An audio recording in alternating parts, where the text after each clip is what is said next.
You probably hate pay-to-win schemes in games, and a community of certain gamers also feel that way and are showing their disdain in the game.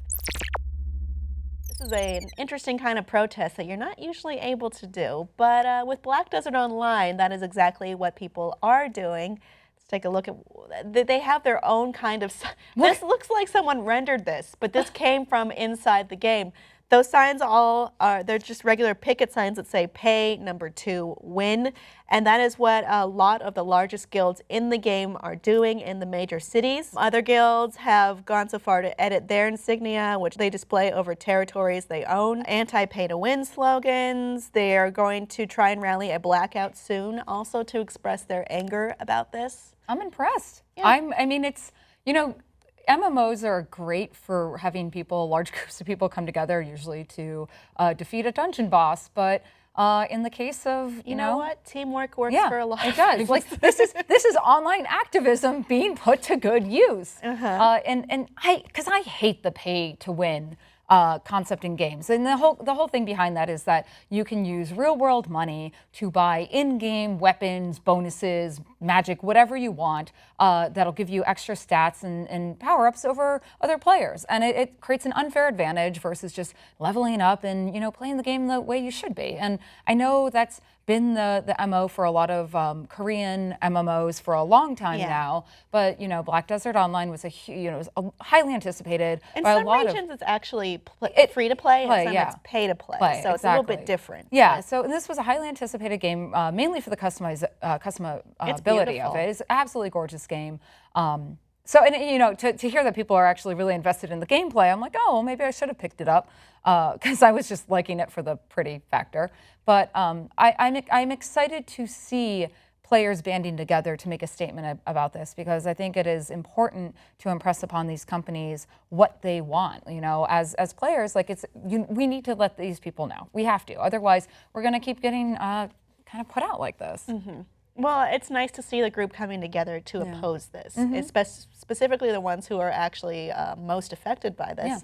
A lot of the time, I've talked before about how I'm not a fan of pre-orders and the culture it creates with putting out subpar games, but then you still see people doing it all the time, and it's frustrating to feed into this culture of, oh, I want unfinished games out, and here's a bonus gun to make that happen.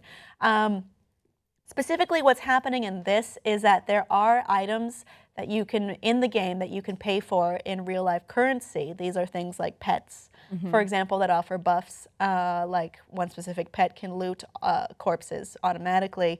And now, people didn't like that to begin with, but then those items started to be able to be resold for in-game currency, which could lead to a discrepancy in the in-game economy. It could lead to someone hoarding a lot of silver.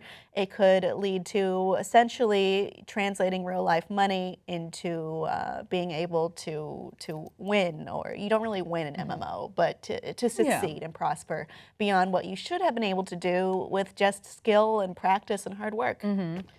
Yeah, so that's kind of shitty, and I'm really glad that the community is fighting back in whatever way they can at this point. What'll eventually happen is enough players, if they become dissatisfied, they're just going to leave the game. That's going to, cause a huge vacuum in the game, and then the company behind it will... How many dead MMOs are there? There's a lot. I know. I mean, it seems like a lot of them just kind of fizzle out over the course of a few years, even if they're a big deal. Terra, whatever happened to that one? I mean, like World of Warcraft really is like it's like the only one, and it's because Blizzard is constantly, creating new content, creating compelling content. EVE Online. Oh yeah, EVE Online. Yeah. But I could count the number of MMOs that have been able to sustain their lives and their business over the course of years on one hand. It's not that much, and this is not a good thing to do. I mean, we are looking at a world where we have mobile games now, and you can pay to win mobile games, and we are developing a different kind of culture. I don't know if that's necessarily what caused this.